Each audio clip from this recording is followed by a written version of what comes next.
아나운서는 뉴스를 마칩니다. 고맙습니다. 이렇게 좀 낮은 톤을 써요. 중저음에. 왜요? 신뢰감을 주기 위해서요. 리포터는 어떻게 얘기할까요? 생동감 있게 말하기 위해서는요, 목소리 톤을 좀 높이고, 그리고 큰 물결을 그리는 것처럼 높낮이의 변화를 많이 줍니다. 그래서 여러분들의 목소리는 하나가 아니라 훈련을 통해서 여러 가지 목소리를 낼 수 있다는 거를 좀 기억하셨으면 좋겠어요. 호흡법이라던가 발성법이라던가 발음법, 그리고 강조법이라고 하죠. 뭐 높낮이, 속도 변화, 강약의 변화, 이런 거를 통해서 여러분들의 목소리도 변화될 수 있다. 여러 가지 목소리를 낼 수 있고요. 왜 여러 가지 목소리가 필요하냐면, 네, 안녕하세요. 스피치 아카데미 라일 대표 최윤정입니다. 저를 한마디로 말하면 천고마비로 소개할 수 있을 것 같은데요. 천고, 하늘을 우러러보면서 SBS 기상캐스터로 10년간 날씨를 전해왔고요. 마비, 19년차 스피치 강사와 스피치 크리에이터로 사람들의 빈약한 말을 포동포동 살찌우고 있습니다. 어떤 걸 하면 좋을까를 고민하신다면 저는 yes 질문을 하셔라 라고 말씀드리고 싶어요. yes 질문인데 상대방의 관심사에 대한 yes 질문이면 좋겠죠. 상대와 나와의 공통 관심사를 생각해 보시고요. 어떤 것을 질문하면 yes 할까를 생각해 보시면 좋겠습니다. 질문은 마음의 문을 여는 열쇠라고 보시면 돼요. 제 사례를 들어서 말씀드릴게요. 제가 줌바 댄스를 하고 있어요. 근데 얼마 전에 회식 자리가 있었거든요. 처음 가는 회식 자리였어요. 그런데 거기 테이블에 앉아있는 분들이 한마디도 안 하고 밥만 먹고 계신 거예요. 그래서 저는 그 상황이 너무 어색한 거죠. 명색이 스피치 강사인데. 그래서 제가 yes 질문을 해야 되겠다. 그러면 저 사람과 나와의 공통 관심사는 줌바 댄스잖아요. 그럼 어떻게 yes를 이끌까를 고민했죠. 그래서 제가 줌바 댄스 하신 지 오래되셨죠? 라고 이렇게 질문을 드렸죠. 그랬더니 다 오래되신 분들이었고, 그 다음에 뭐 1년 됐어요. 초창기부터 했어요. 라고 말씀을 하시더라고요. 그 다음에 자기 관리는 어떻게 하는지 뭐 이런 얘기들이 이어졌거든요. 대화의 문을 질문으로 여니까 그 다음에 대화가 쉴 새 없이 이어졌어요. 여러분들도 처음 대화를 시작하실 때 공통 관심사에 대한 yes 질문 어떤 걸 넣어주면 좋을까를 생각해 보시면 좋겠습니다. 여러분들, 공짜로 줄 수 있는 최고의 선물이 뭘까요? 저는 칭찬이라고 생각을 하는데요. 칭찬 그런데 어려워요. 대부분이 칭찬하라고 하면요, 예뻐요, 멋져요, 뭐 귀걸이가 참 예쁘네요, 옷이 참 잘 어울리네요, 약간 립 서비스 같은 형식적인 칭찬을 굉장히 많이 한다는 거죠. 그럴 때 상대방이 기분이 좋을까요? 칭찬에 정성이 안 담기면 오히려 기분이 상할 수도 있다는 거죠. 그래서 제가 칭찬의 법칙을 만들었는데 BTS 법칙입니다. B는요, better, 더 나아진 점, 변화된 점, 신경 쓴 것을 칭찬해 주시고요. 그 다음에 T, thinking, 나의 생각과 감정을 넣어서 칭찬하시고, S는 뭘까요? strong point, 그 사람의 강점을 칭찬해 주는 거예요. 예를 들어서 한 사람이 얼굴이 밝아졌어요. 그럼 어떻게 칭찬하냐면, 얼굴 빛이 좋아졌다. 한층 더 밝아진 것 같아. 너는 꾸준하게 자기 관리를 잘하는 것 같아. 이런 식으로 BTS에 맞춰서 칭찬을 할 수 있다는 거죠. 칭찬을 잘하려면 여러분들 관찰을 잘해야 돼요. 그 사람이 뭐가 변화됐는지 잘 모르시는 분들 많으시잖아요. 매일 보는데도 뭐가 달라졌는지 모르잖아요. 사람이 항상 똑같진 않잖아요. 그래서 상대방의 달라진 점들을 구체적으로 관찰하면서 얼굴빛이 밝아졌는 것 같은데 환해 보이고 좋다. 넌 참 꾸준히 자기 관리 잘하는 것 같아. 이렇게 BTS 칭찬법으로 상대방의 강점을 발견해서 칭찬을 해주신다면 여러분 주변에 사람이 많아질 거예요. 그리고 호감을 사기 위해서 중요한 게 이거죠. 잘 듣는 거. 여러분들 어떻게 듣고 계실까요? 가만히 듣고 있으면 잘 듣는 걸까요? 고개를 끄덕이면 잘 듣는 걸까요? 웃고 있으면 잘 듣는 걸까요? 경청이 정말 어렵습니다. 우리가 말하는 능력은 계속 발전을 하고 있지만 경청 능력은 점점 퇴화되어 가고 있습니다. 코로나를 겪으면서 사람들의 그런 소통 능력, 특히 경청 능력이 많이 미약하다라는 거를 느낄 수 있을 거예요. 자, 그래서 경청하는 법칙도 제가 만들었어요. 바로 RMQ 법칙입니다. 이해하기 쉽게 제가 법칙을 만들었는데, R은요, repeat, 반복, 요약을 하는 거예요. M, mind, 마음을 읽어주는 거예요. 공감해주는 거고요. Q, question, 질문하는 거예요. 이것만 기억하시면 잘 들으실 수 있어요. 자, 예를 들어 볼게요. 친구가 제주도에 갔다 왔어요. 나 제주도 갔다 왔어. 자, 여러분 어떻게 리액션을 하실 건가요? 누구랑 갔다 왔어? 어디 갔다 왔어? 어디 갔다 왔어? 이런 식으로 질문이 바로 나오면 안 되겠죠. 아까 RMQ 법칙이라고 했죠. 그럼 제주도 갔다 왔다고 repeat 반복해주죠. 그 다음 M, mind 공감해주라고 했어요. 제주도 갔다 왔으니까 그 사람의 마음은 어땠을까요? 즐거웠겠다, 행복했겠다, 이렇게 반응해 줄 수 있겠죠. 그 다음에 질문이에요. 제주도 어디가 가장 좋았어? 이렇게 질문할 수 있겠죠. 그래서 리액션을 잘해주는 거, 경청을 잘해주는 거 굉장히 중요한데, 어려워하시는 분들은 RMQ 법칙을 기억하셨으면 좋겠습니다. 자, 칭찬의 법칙 BTS, 경청의 법칙 RMQ 법칙, 두 가지만 기억하셔도 30초 안에 호감을 얻을 수 있습니다. 제가 일화를 하나 말씀드릴게요. 제 수강생분 중에 30대 남성분이셨는데 여자친구가 없어요. 그래서 소개팅을 많이 하고 있어요. 근데 이분이 침묵의 상황을 굉장히 못 견뎌 하시는 거예요. 그래서 그분이 선택한 방법은 뭐냐면, 그분은 뮤지컬과 영화를 굉장히 좋아하셨거든요. 그래서 자신이 최근에 본 뮤지컬과 영화에 대한 이야기를 잔뜩 준비하셨어요. 그리고서 여성분을 만났을 때 침묵이 있었을 때 자기 얘기를 막 털어놓는 거죠. 여자가 좋아했을까요? 그러니까 자기 얘기만 늘어놓는 사람 호감이 없잖아요. 그래서 그분은 이렇게 미리 대화를 많이 준비해 가셔서 오히려 상대방에게 호감을 얻지 못했다고 합니다. 대화를 준비하지 마세요. 대화를 준비하지 마시고 그냥 상대방의 이야기를 RMQ 법칙으로 잘 경청만 하세요. 그러면 여자친구를 사귈 수 있을 것입니다 라고 제가 솔루션을 내어드렸습니다. 근데 약간의 침묵도 괜찮아요. 그리고 이어가고 싶다면 제가 법칙 하나 또 만들어 드렸는데요. 어떤 법칙을 기억하시면 좋냐면요, 감삼칠 법칙을 기억하셨으면 좋겠습니다. 이 법칙은 어떻게 만들어지게 됐냐, 소통이 어려워서 오시는 분들도 많으시죠. 그런데 제가 주말에 뭐 하셨어요? 라고 물어볼 때 뭐라고 답하시냐면, 별일 없었는데요, 아무것도 없었는데요, 제 프라이버시인데요 이러면서 얘기를 안 하시는 거예요. 그러니까 대화를 이어가야 되는데 그렇게 뚝 끊긴다는 거죠. 그래서 제가 어떻게 하면 이분들을 입을 떼게 만들 수 있을까, 그래서 고민해서 감삼질 법칙을 만들었어요. 감은요, 이야기 속에 감정을 넣는 거예요. 삼은요, 세 문장 이상으로 답하는 거고요. 마지막 질은요, 질문으로 끝나는 거예요. 여러분들 질문으로 끝나니까 어때요? 대화가 끊기지 않겠죠. 예를 들면 주말에 뭐 했어요? 여러분 정말 아무것도 안 했을까요? 뭔가 했겠죠. 저는요 새벽 6시에 일어나서요 산책을 갔고요, 그 다음에 와서 책을 봤고요, 이런 나열식이 아니라 여러분들이 했던 인상 깊었던 활동 한 가지, 그리고 상대방과의 공통 관심사면 더 좋겠죠. 예를 들면 나 주말에 집에 있었어. 근데 너무 배가 고파서 냉장고를 열었는데 김치가 눈에 보이더라고. 그래서 김치볶음밥을 만들어 먹었는데 거기에 이제 버터와 치즈와 넣어서 먹으니까 감칠맛 나고 맛있더라. 너는 뭐 먹었어?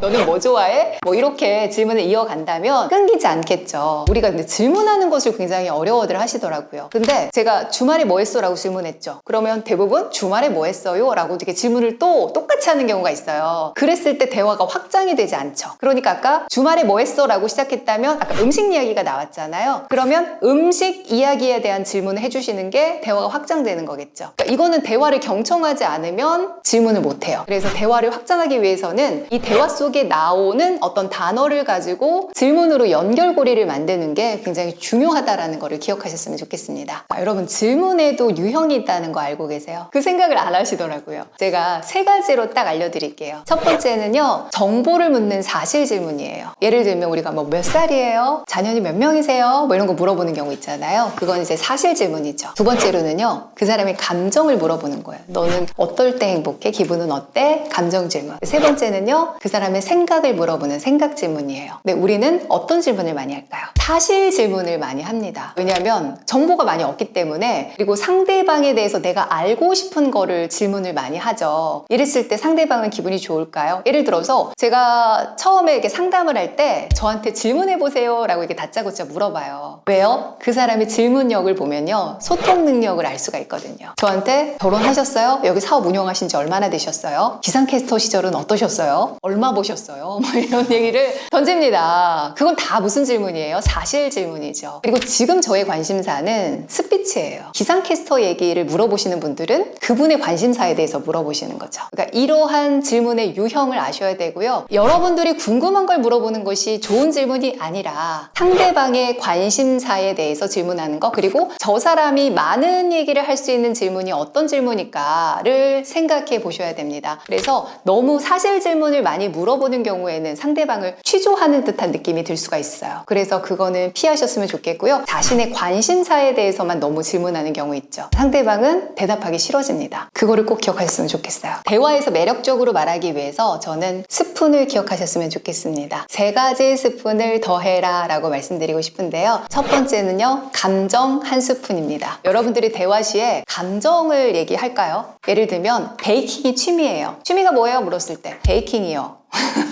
이렇게만 답하지 마시고요. 베이킹을 배우는데요, 직접 만들 때 성취감이 크더라고요. 이렇게 나의 감정을 1스푼 더하는 것만으로도 좀 매력적으로 돋보이게 만들 수 있다는 거죠. 두 번째로는요, 디테일 1스푼입니다. 아까 베이킹 얘기를 했잖아요. 나의 이야기를 1스푼 더 해주시는 거예요. 근데 대부분 이렇게 얘기하세요. 저 상대방이 궁금해하지 않을 것 같은데, 너무 TMI 같은데 괜찮을까요? 근데 여러분들, 이 관계의 시작은요, TMI로부터 시작됩니다. 그러니까 나의 디테일한 정보를 내가 먼저 얘기를 하면 상대방도 마음의 문이 열려서 그의 정보를 얘기를 하게 되겠죠. 그러니까 예를 들어서 베이킹을 한다면 그냥 베이킹이 재밌어 이게 아니라 저는 소금빵 만드는 게 재밌더라고요. 이렇게 소금빵, 나의 재미있는 부분을 좀 더 디테일하게 말할 수 있겠죠. 그럼 맛집에 대해서 제가 물어보면요, 근처에 어디 있는데 그냥 맛있어요, 이렇게 두루뭉실하게 얘기하시는 분들 굉장히 많으셨어요. 근데 맛집을 얘기할 때 그 맛집의 이름은 무엇인지, 그 맛집의 메뉴 이름 있잖아요. 그죠? 그 메뉴가 어떤 게 맛있는지, 이러한 포인트를 짚어서 구체적으로 얘기를 해주면요, 이야기가 더 풍성해지겠죠. 그리고 궁금한 게 생기겠죠. 그래서 작은 디테일 1스푼 더하기. 세 번째 스푼은요, 공감 1스푼입니다. 상대방의 감정을 헤아려주는 말을 하라는 거죠. 예를 들어서 허리 아파라는 말을 했어요. 상대가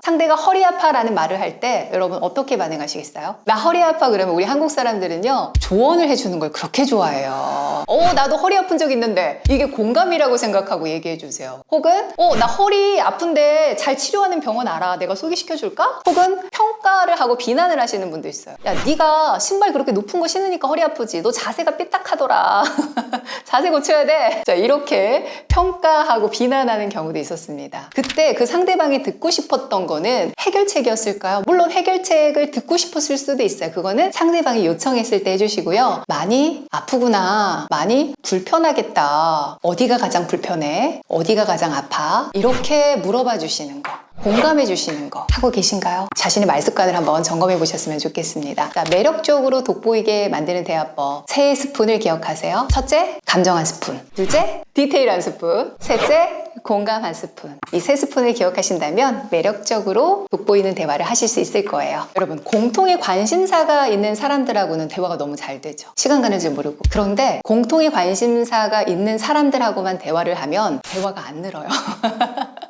노력을 안 해도 너무나 대화가 잘 되잖아요. 그래서 나와 전혀 다른 관심사를 가지신 분들과 저는 대화를 많이 나누시라고 말씀을 드려요. 물론 힘들 수도 있는데요, 내가 궁금한 것이 아니라 그 사람의 관심사에 대해서 그 사람이 말하고 싶은 거를 물어보라고 했잖아요. 예를 들면 저는요, 골프를 하지 않습니다. 근데 골프를 좋아하는 분이 계세요. 그러면 어떤 질문을 해야 돼요? 골프의 매력은 뭐예요? 라운딩은 어디에서 하는 게 좋으셨어요? 최근에는 골프를 어디로 다녀오셨나요? 앞으로의 골프는 어디서 치실 거예요? 그 사람이 말하고 싶은 부분에 대해서 질문을 해준다면 그 사람은 신나게 발이 새도록 얘기를 하겠죠. 그러니까 대부분이 우리가 대화가 안 되는 이유가 뭐냐면 내 생각이 너무나 강해서 그래요. 내 생각을 자꾸 얘기하고 내 얘기를 하고 싶은 거죠. 상대방이 말할 기회를 자꾸 뺏어간다라는 거죠. 상대방이 충분하게 마음을 열고 말을 할 수 있도록 내가 좀 사라져야 돼요. 나의 세계가 없어지고 그 사람의 세계를 그려준다는 거죠. 예를 들어서 골프를 좋아하는 사람? 그럼 그 사람이 골프하고 있는 모습을 그려보시는 거예요. 내가 없어져야 돼요. 내 생각이 없어져야 돼요. 그냥 있는 그대로 골프하는 모습을 상상하면서 저 사람은 골프를 할 때 누구랑 하는 걸 좋아할까? 저 사람은 어디서 하는 게 즐거울까? 이렇게 호기심을 가지고 그 사람 자체에 대해서 궁금해 하셔야 돼요. 그래야지 대화를 잘할 수 있습니다. 발음이 부정확한 거는 뭐예요? 입을 많이 움직이지 않는다라는 거죠. 그래서 입술 스트레칭 연습을 많이 하시라고 말씀드리는데, 자, 이거 한번 따라해 보세요. 가로로 길게 늘리고 세로로 길게 늘린다라고 생각하시면 돼요. 대부분의 사람들이 가로로는 좀 입을 벌리는데 세로로는 입을 잘 안 벌리시거든요. 그래서 세로로 가로로 이렇게 벌리는 스트레칭 연습만 해도 입술이 조금 말랑말랑해진다라는 느낌이 들 거예요. 여러분들, 사람의 목소리는 하나가 아닙니다. 저는 목소리는 악기와 같다라고 말씀을 드리는데요. 여러분들, 훌륭한 악기가 있는데 연주법을 모르는 거예요. 여러분들은 목소리는 여러 가지인데 다만 발견하지 못했을 뿐이에요. 그러니까 원석인데 갈고 닦으면 다이아몬드가 되는 것처럼 여러분들의 목소리를 훈련시키면 여러분들이 원하는 목소리가 됩니다. 여러분들 아나운서가요, 뉴스만 진행하지 않습니다. 라디오 DJ도 하고요, 리포터도 하고요, 나레이션도 하고요, 다양한 걸 하는데 그때마다 목소리가 같았을까요? 아나운서는 뉴스를 마칩니다. 고맙습니다. 이렇게 좀 낮은 톤을 써요. 중저음에. 왜요? 신뢰감을 주기 위해서요. 리포터는 어떻게 얘기할까요? 생동감 있게 말하기 위해서는요, 목소리 톤을 좀 높이고 그리고 큰 물결을 그리는 것처럼 높낮이의 변화를 많이 줍니다. 그래서 여러분들의 목소리는 하나가 아니라 훈련을 통해서 여러 가지 목소리를 낼 수 있다는 거를 좀 기억하셨으면 좋겠어요. 호흡법이라던가 발성법이라던가 발음법, 그리고 강조법이라고 하죠. 뭐 높낮이, 속도 변화, 강약의 변화, 이런 거를 통해서 여러분들의 목소리도 변화될 수 있다. 여러 가지 목소리를 낼 수 있고요. 왜 여러 가지 목소리가 필요하냐면 여러분들이 소통하는 대상이 다 다르잖아요. 그 청중이 좋아하는 목소리가 있겠죠. 우리는 소통을 할 때 비슷한 목소리를 내는 사람을 좋아해요. 그래서 말을 잘하고 싶다면 상대방의 목소리를 미러링하라고 말씀을 드려요. 예를 들어 상대방의 목소리가 저음이에요. 그리고 느려요. 네, 안녕하세요. 그러면 네, 안녕하세요. 이렇게 약간 맞춰주는 것만으로도 상대방이 호감을 느낀다라는 거죠. 상대방이 하이톤이고 목소리가 빨라요. 안녕하세요. 그러면 같이 네, 안녕하세요. 같이 이렇게 얘기를 해주는 거예요. 그래서 이것도 노력이 필요한 부분이에요. 내실 수 있어요. 그러니까 자기 목소리를 그렇게 안 내봤잖아요. 연습하면 누구나 다양한 목소리를 낼 수 있다. 대화가 어려운 분들 굉장히 많으시죠. 그때 저는 3S를 기억하라고 말씀드리고 싶어요. 첫 번째 S는요, 셀프 컨버세이션입니다. 자기 내면과의 대화죠. 여러분들 스스로와 대화를 나누고 계신가요? 스스로와 관계가 좋은가요? 다른 사람과 좋은 관계를 맺기 위해서 가장 빠른 방법은 좋은 내가 되는 거예요. 나한테 예쁜 말을 해줄 수 있을 때 상대방에게도 예쁜 말을 할 수 있는 거고, 나에게 관심을 기울이고 질문을 할 때 상대방에게 관심이 가고 질문이 나오는 거거든요. 그래서 스스로와 친해지는 연습을 좀 해보셨으면 좋겠어요. 스스로 대화를 많이 나눠보시고요. 두 번째로는 스터디, 배우는 거죠. 여러분, 대화가 배우는 거라고 생각하시나요? 많은 분들이 대화는 진이 빠진다. 사람 만나면 힘들다. 남의 얘기 들어주기 너무 힘들다. 이렇게 얘기하시는데 대화를 배움의 과정이라고 생각해 보는 건 어떨까요? 제가 얼마 전에 마라톤 10km를 완주를 했어요. 근데 이걸 하게 된 이유가 뭐냐면 줌바 댄스 회식에서 그 줌바 선생님께서 마라톤 너무 좋다고, 제가 마라톤을 하면서 그 도로 한복판을 뛸 때 온전한 나를 만날 수 있었고 너무 벅찬 감동을 느꼈어요 라고 말씀을 하시더라고요. 저는 그 이야기를 듣고 바로 마라톤 대회를 검색했고 바로 신청했어요. 그래서 얼마 전에 완주를 했습니다. 그 선생님의 말을 통해서 제가 자극을 받았고 제가 성장의 기회가 된 거죠. 그리고 제가 쇼폼 컨텐츠를 열심히 만들고 있잖아요. 그 소재를 어디서 구하냐라고 많이들 말씀을 하시는데, 저는 사람들의 말을 듣고 컨텐츠를 수집을 하고 영감을 많이 얻어요. 사람들께서 저한테 물어보는 경우도 있고요. 대부분 만나면 인간관계 고민 얘기하지 않아요? 아니, 남편 때문에 힘들어. 직장 상사 때문에 나 너무 힘들어 죽을 것 같아. 우리 자녀가 말을 안 들어. 자, 이런 얘기 하신단 말이죠. 그래서 그들의 고민, 어떤 경우에는 이런 분도 있었어요. 남탓만 하는 사람 때문에 너무나 힘들어. 저 사람 너무 이기적이야. 왜 그럴까? 그러면 저는 그런 사람이 정말 많겠네? 비단 그 사람만의 얘기는 아닐 것 같아. 그래서 그분의 말을 경청한 다음에 기록을 해놓고요. 그거를 컨텐츠로 만들어서 많은 사람들에게 도움을 주려고 노력하는 게 또 저희 성장이었거든요. 그래서 대화를 배움의 기회로 생각했으면 좋겠고요. 마지막 S는 세이브. 세이브가 구하다라는 뜻이 있어요, 여러분들. 결국은 나를 구하는 것. 즉, 세상과 사람과 연결될 수 있는 고리가 되는 게 바로 대화다라는 거죠. 여러분들, 우리가 행복한 사람이 어떤 사람인가요? 좋은 관계를 맺고 있는 사람 아닐까요? 돈이 많은 사람이 아니잖아요. 좋은 관계를 맺기 위해서는 뭐가 중요할까요? 우리가 나누는 그 말 한마디 한마디가 여러분들 관계에 있어서 정말 중요하다라는 거예요. 어떤 사람은 이 말을 통해서 상대방에게 비수를 꽂기도 하고요. 마음에 상처를 주기도 하고요. 어떤 사람은 그 말 한마디로 그 사람의 인생을 살리는 말을 합니다. 얼마 전에 이런 일화가 있었어요. 한강대교에서